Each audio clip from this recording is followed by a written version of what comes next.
Welcome to the Burnout and Beyond podcast. I'm your host, Victor Bartley, and in this space, we explore burnout intervention measures in the lives of people. Burnout syndrome is not anything new, but has been an existing pandemic within mainstream culture. Leaders in various industries have faced this in silence, but we want to encourage every listener that you are not alone, and burnout is an invitation to begin again.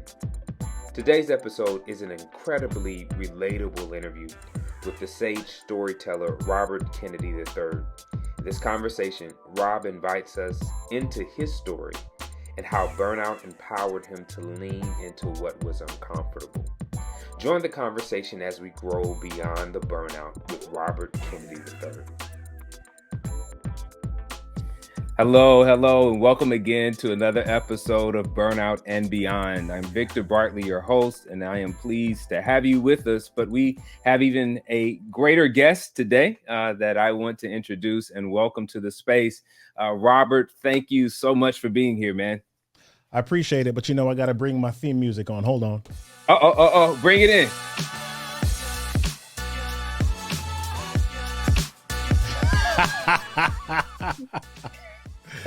Yeah. Oh man. I love it, man. I love it. Hey, man, it was so, the theme welcomed you so well that you had a blackout there for a moment, man. Yeah, well, I don't know. I think I've been recording. This is my third podcast today, so I think one of my cameras needs a little bit of a rest. If it does it again, then I'll jump to another one. No biggie. I got you, man. You too hot. You're too hot for the market. Yeah, well, there we go. Yeah, so that one definitely.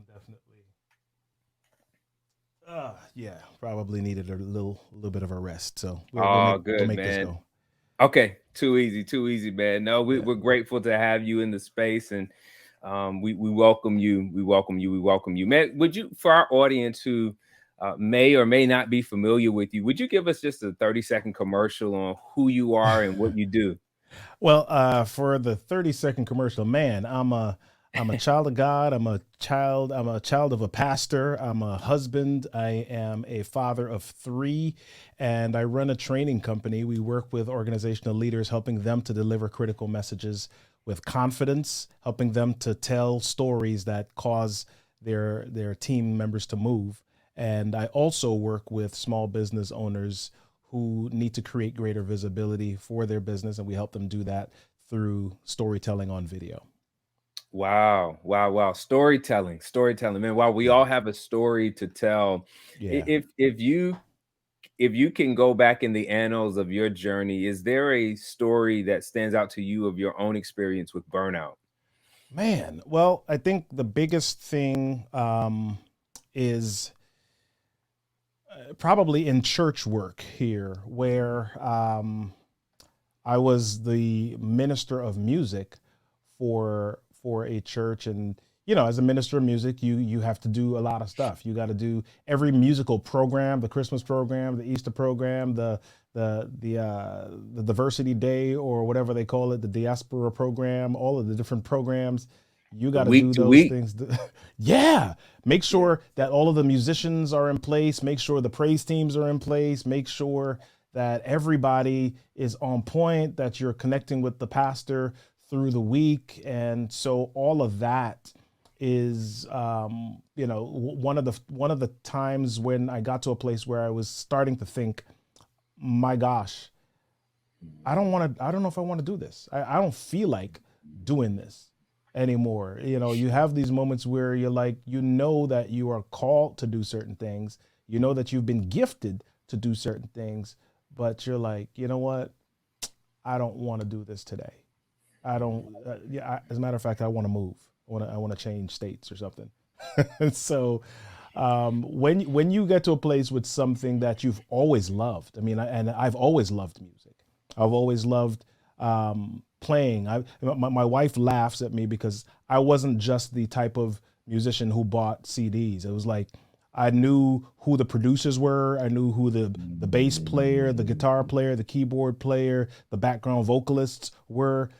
We were deep in the liner notes on stuff. So when you get to a place with music or with something that you love, where you're like, I'm over this, then there's something to be considered. Wow. No, you bring to light something that those that are experiencing or have experienced burnout can miss at times, that Right. you can love something deeply and burn out doing it. Yeah. Yeah. And sometimes there can be um, the old adage of, if you love what you do, then you'll never work a day in your life, right? And there's truth to this. Yeah. There's some truth to it, but there's limitations, there's caveats to that reality, even, and that you're expressing in your experience with burnout. That I love what I did. I love music. Like, I'm deep in this, Yeah. but I'm burnt out. Yeah. Right? The two can coexist together in a dynamic way. No, wow, that's absolutely powerful. That's Yeah. absolutely powerful. You're going to share something else. Yeah. Well, I think some of that is, you can love the thing, you can Mhm. love the music. One of the most, but you've also got to be aware of who you are. So if I look at every personality test I've ever taken, right? Let's go back to Myers-Briggs. Mhm. Myers-Briggs identifies me as an introvert, Okay. right? And because I'm a PK, because I'm a speaker, because I'm a trainer, because I'm a singer, worship leader, lead singer, all, music, people don't associate that. They associate, okay, introverts are shy. That's not necessarily the truth. It's just Mhm. that introverts draw energy differently. So my wife is the opposite of me. She's an extrovert, and she draws energy from people. If we go to an amusement park, she wants to be there until it shuts down. Right? I'm like, okay, three hours, and okay, I've done all my peopling today, baby. Um, and I'm ready to kind of be out. But Yeah. so that's the same thing in transitioning that, or applying that knowledge or that awareness to a gig or a responsibility that I had. Peopling as a piece of the job, or as a Mhm. piece of the ministry, if you call it that, um, was a piece that was draining for me, and I didn't Mm. necessarily recognize that early on. Wow. No, that's a critical element that you added, of the self-awareness and the self-management. Hmm. That's a part of just what emotional intelligence entails and involves. And Yeah, just bringing that to the surface, for analyzing what you were going through, and recognizing, like, hey, this is who I am. yeah, I can't be anybody else. I can only be me. As you begin to realize that, I know you mentioned before about, possibly wanting to move to a different location. um, how did you navigate moving from the awareness that, hey, I'm burned out, to, hey, I'm not going to live like this anymore?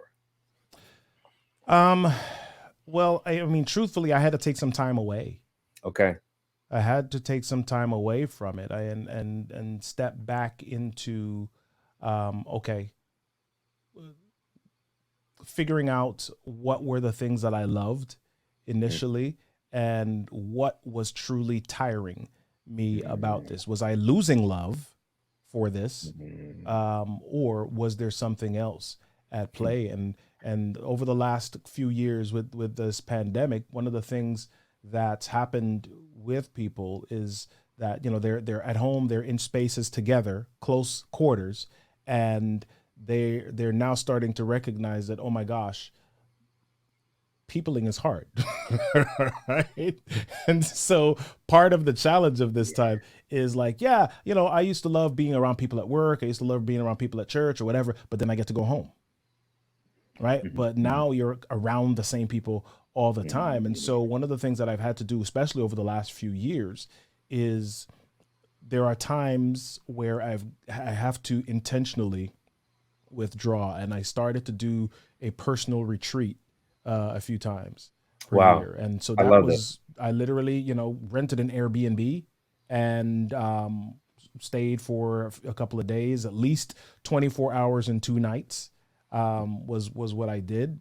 And so it just kind of allowed me to separate a little bit. And the great thing about that was there was no judgment in it. Some people are like, oh, I'm going to go and I'm going to disconnect. I'm going to get away. Listen, for me, it was just about getting away and having no rules, no expectations, and doing what I wanted. If I felt like being on my computer, great.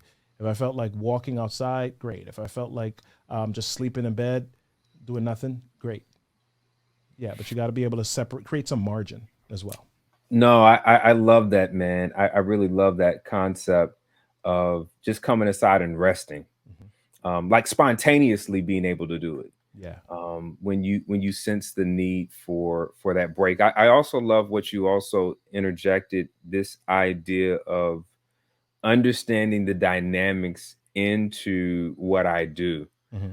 Is it this element? Is it the work, or is it the circumstances surrounding the work? Right. You highlight something that is, I think, very important for those that have experienced burnout, is assessing what the actual stressor is. Because if you're lumping, one of the things that can happen oftentimes with stress is we just know that stress is just us out of whack, right? And that we're out of whack, we're out of our alignment, we're out of balance, and we just want it gone. Right. But taking the time to actually say, hey, is it the people? Is it the scenario that I'm in? Like, I used to be able to get my lunch break and get away if I wanted to, or the drive home was my way to decompress, and like changing of scenes happened.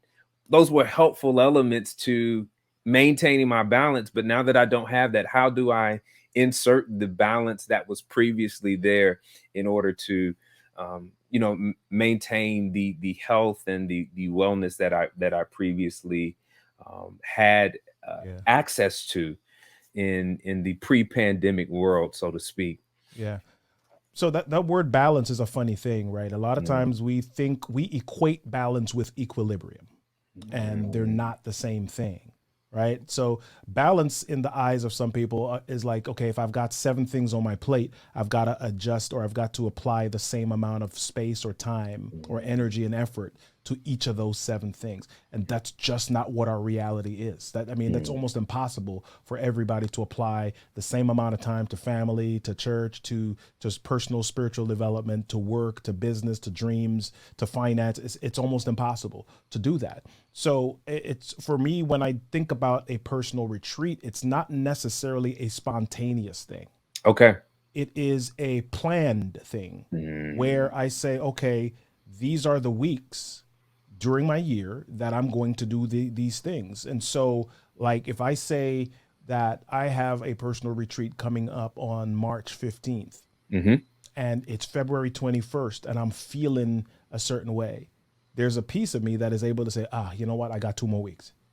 I can push a little bit differently, and I'll have a space or a moment to sort out what I'm really feeling. And so the mistake that a lot of people make is that they squish or ignore certain feelings, and then they don't have a space created to process them.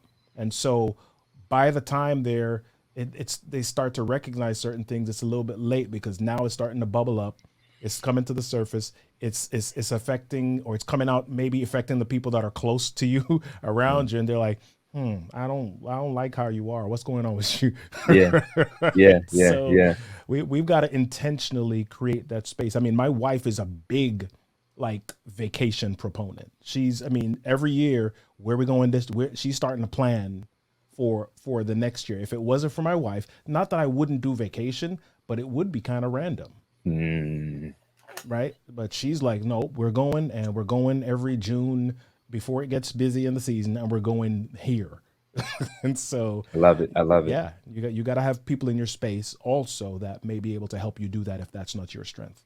No, I love that. Let me ask you a question then. Is obviously the necessity for scheduling, is there space and necessity for spontaneity in the rest and the breaks periodically? Yeah. Okay. Yeah. Well, so here's the deal. And this is kind of counterintuitive. Okay. I'm scheduled in my spontaneity, if that makes sense, right? So it does. If you look at my calendar, so there are 2 things that I really, and I'm not perfect at this, but I really try to incorporate this. I have sat down and figured out what my power zones are. Okay. What do I mean by that? There are times of the day where I'm a bit more productive in certain activities than others. For example, if I want to do a proposal, or if I need to deep dive on my reading or creating a presentation, a workshop, or when people ask me to speak or preach or whatever, if I want to prepare that, evening is not the best time for me. It's a terrible time for me. I've got to do it early in the morning. And I've come to recognize that. In my business, phone calls, prospecting is a part of what needs to happen in order for us to have money, right? Yep. Doing my prospecting calls, doing it in the afternoon is not a good time for me. I block between 10 and 12 in my day to really have those types of calls and conversations.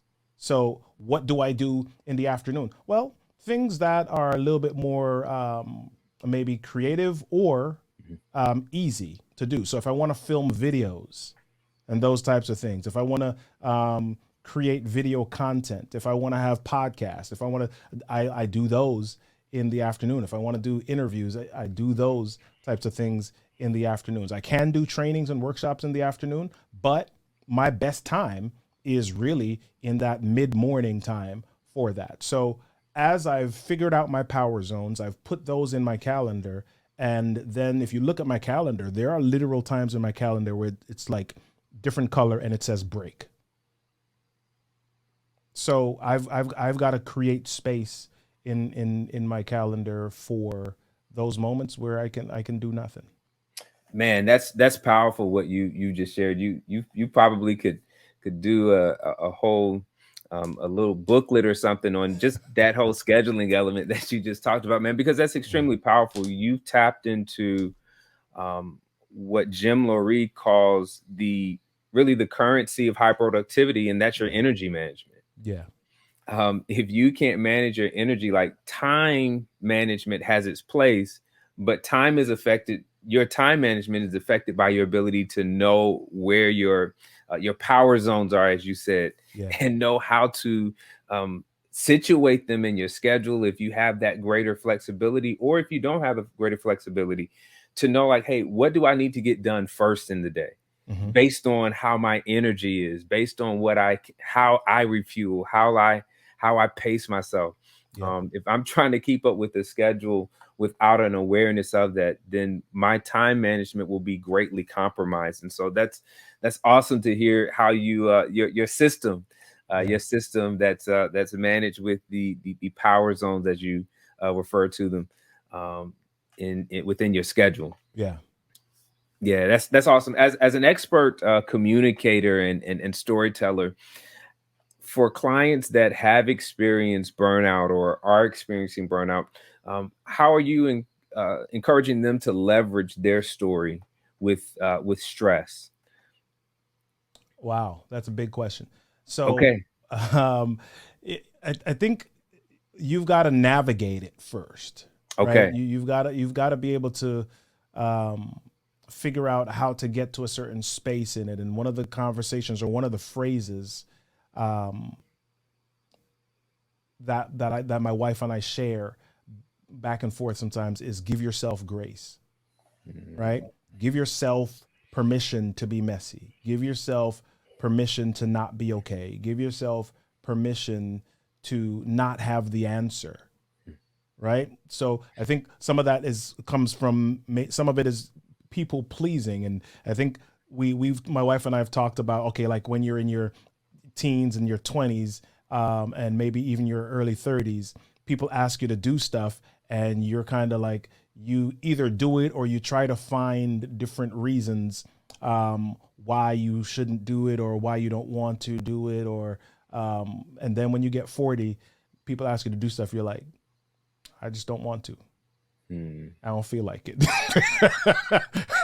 Right? So as you think about burnout, be okay with sometimes just your body and your mind saying, I don't want to.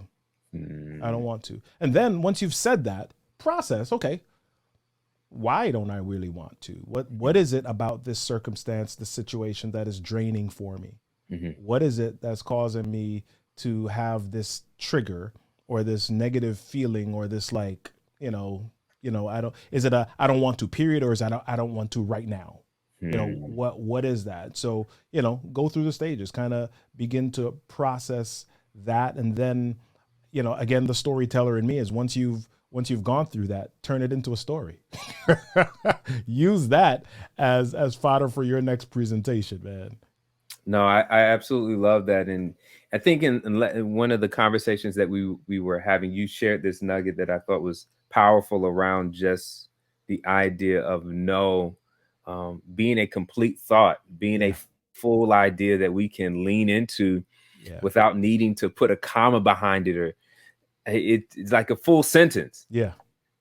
And that's absolutely so important to leverage. I want to, as you have been, now that you're on the other side of your own burnout experience, and you coach those that are telling stories to, even to go through their clarifying what it was, and getting on the other side to include it in their story and their narrative. When you start to feel maybe you're getting on the edge of burnout again, what's a go-to strategy? I know you told us about your scheduling and the breaks, the spontaneity, as well as the schedule. But are there any other go-to strategies that you incorporate when you feel you're getting on the edge?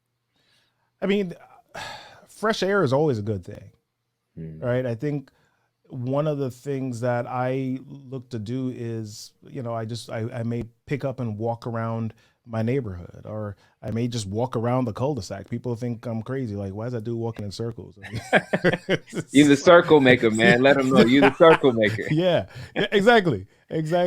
But you've got to have a strategy that you use when you feel that stuff coming on, and you've got to think about, prepare that strategy beforehand, right? Because what happens to a lot of us, we again allow things to build up, and then when it gets to the point just before the volcano explodes, we don't have a release valve.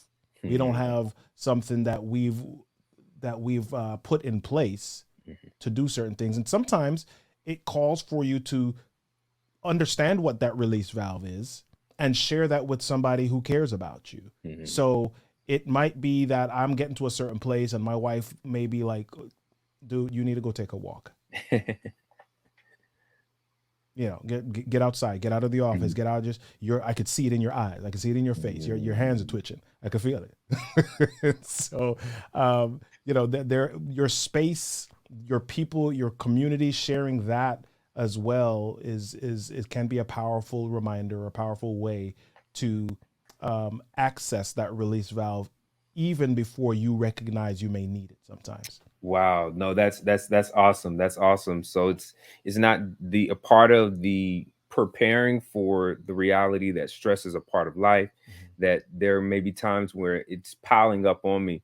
I've got to have those relationships, that community, that network of people that I can trust in these vulnerable moments, to give me insight that I'm missing sometimes, that I may be trying to rush past, or may not be as attuned to in that moment.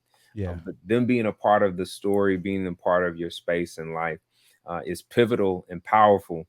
As you have shared even in your own story, man. Oh man, that's awesome. That's awesome to hear. We're wrapping up here, man. Just before we do, how can we connect with you to learn more about what you do and your storytelling and your work? What are the best ways to connect with you?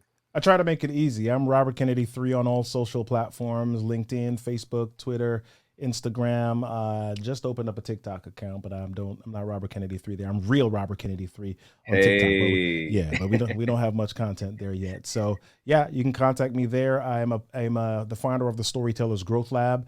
So we've got a community. You can go to storytellersgrowthlab.com and join the community, connect with us there. And we also have coming up a summit for business owners, entrepreneurs who want to figure out how to increase their visibility and attract their ideal audience, leveraging that one tool that is unique to all of us, our story. And so we've got the Story to Stage Summit coming up at the end of this month, at the end of February. So if you go to storytostagesummit.com, you can check that out and get registered for that 2-day summit. It's going to be phenomenal. Okay. Awesome. You've heard all of the platforms that he's a part of and the various websites. And we will definitely make those available for those that are watching the rebroadcast so that you can also connect with him. Robert, we thank you so much for you sharing your story. Yeah. And connecting, allowing us to connect to your experiences of burnout and intervention that have been extremely powerful and inspiring. For you that are listeners that are watching this and have experienced this episode, we want to encourage you above all that you're not alone, and that burnout is an invitation to begin again. Peace out. Mr. Kennedy is such a storyteller. Robert Kennedy III encouraged us to utilize our schedule to create spontaneous and systematic breaks, timeouts, or rest periods. On a scale of 1 to 10, how well do you use your schedule? Are you loading your days up with no time to breathe? Are you confident enough to call an audible in the day when necessary? Your schedule holds a major key to your energy and effectiveness. Let's use them to bless our lives. I want to thank you for joining this episode of Burnout and Beyond. To see previous episodes, visit the podcast page on victorspeakslife.org. If you or your organization want to grow beyond burnout, share your information by clicking the Book Victor icon. And until next time, live well.